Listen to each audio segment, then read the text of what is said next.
में।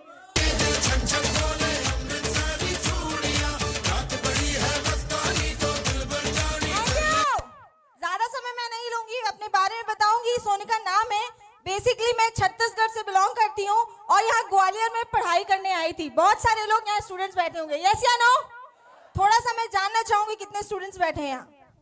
बहुत बहुत बधाई हो आप लोगों को, सबसे ज्यादा बधाई देना चाहूंगी क्योंकि आप बेस्ट जगह बैठे हो, बेस्ट करियर के लिए चुनाव करने के लिए बैठे हो। क्योंकि जिंदगी क्या चुनावों का परिणाम है, यस या नो? जिंदगी चुनावों का परिणाम है। मैंने भी इस बिजनेस को चुना। मैं आपको अगर डिग्रीज की बात करूं तो मैं ऑलरेडी एमएससी इन बायोटेक हूं, अपनी कॉलेज की गोल्ड मेडलिस्ट हूं, जीवाजी यूनिवर्सिटी में टॉप 10 रैंक में रही हूं, बीएड कर रखा है, पीजीडीसी कर रखा है, एयर होस्टेस ट्रेनिंग कंप्लीट कर रखी है, एज अ जेट एयरवेज मैं एयर होस्टेस सेलेक्टेड भी हूं। उसके बाद बहुत सारी गवर्नमेंट जॉब का भी ऑफर्स आया, लेकिन सारी चीजें आज साइड करके फुल टाइम आज कुछ भी नहीं करती है सोनिका, सिर्फ करती है safe shop, safe shop, safe shop, safe shop, safe shop. इसने जोरदार तालियां। मैं आपको बताऊं, अगर मैं अपने फैमिली बैकग्राउंड की बताऊं तो मेरे मॉम डैड दोनों ही गवर्नमेंट जॉब में, बहुत अच्छी इनकम है, सारी चीजें जैसे सर ने कहा पैसों की कभी कोई कमी नहीं देखी और इसके लिए मैं अपने तहे दिल से अपने पेरेंट्स को धन्यवाद देना चाहती हूँ। और मैं सच बता रही हूँ, लेकिन एक छोटी सोच थी मेरी, सिर्फ 20-25 हजार रुपए की। कितने की? कि 20-25 हजार रुपए की नौकरी मिल जाए यार, लाइफ सेट हो जाएगी, यस या नो? हम भी यही सोचते हैं ना, क्योंकि हम रहते तो उसी कुएं वाले मेढक की सोच में, यस या नो? और मैं भी ऐसे ही सोचती थी और आप सोच के देखिए, लेकिन अनजान व्यक्ति के माध्यम से मुझे इस बिजनेस को देखने का ग्वालियर में मौका मिला। लोग तो पहचान वालों पे विश्वास नहीं किया, लेकिन मैंने अनजान व्यक्ति पे बिलीव करके इस बिजनेस की शुरुआत की, क्योंकि ये सिस्टम इतना दमदार है, इसकी जो लीडरशिप देखी तो मुझे लगा यहाँ बिजनेस करना चाहिए। क्योंकि 8-10 हजार रुपए में मर जाएगा क्या? 8-10 हजार 4 दोस्त मिलते हैं, पार्टी में खत्म हो जाते हैं, यस या नो?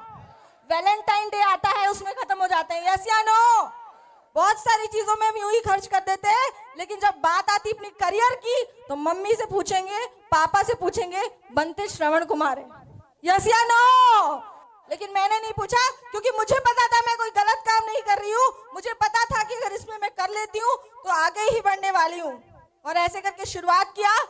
सबसे पहले मैंने अपने लिए, अगर अचीवमेंट्स की बात बताऊं तो सबसे पहले मैंने अपने लिए एक स्कूटी परचेस की। बहुत सारे लोग टू व्हीलर पे घूमते हैं, लेकिन मम्मी पापा के में घूमते होंगे, लेकिन हम अपनी खुद की घूमते हैं, वो भी लड़की होकर। बहुत सारे लड़के घूमते हैं पापा की बाइक पे। Thank you. दूसरी बात, फिर मैंने अपने एक लैपटॉप परचेस किया, फिर मैंने अपने लिए एक प्रोजेक्टर परचेस किया। और मैं सच बता रही हूँ, ये जो बिजनेस है ना, जब हम मार्केट में जाते थे तो ये नहीं देखता कि लड़का है कि लड़की है, ये नहीं देखता लड़का है कि लड़की है, ये नहीं देखता औरत है या आदमी है। उसके सिद्धांत जो है, चाहे औरत हो चाहे आदमी हो, करना तो उसको वही पड़ता है, उसके सिद्धांत वही होते हैं। Thank you. मैंने इसके सिद्धांतों को सुना, मैंने इसके सिद्धांतों को समझा। ट्रेनिंग्स में आया करते थे, अपलाइन के द्वारा बताई गई ट्रेनिंग से बोला जाता था कि सोनिका 5 साल लगातार इस काम को करना पड़ेगा, 1000 लोगों तक अपनी बात को पहुंचाना पड़ेगा और 1 साल सीखने के लिए काम करना पड़ेगा। आपको भी बताया गया होगा, यस या नो? और ऐसे ही मैंने काम किया और करती रही और ठीक कुछ समय बाद आज सोनिका खुद की कार में घूमती है।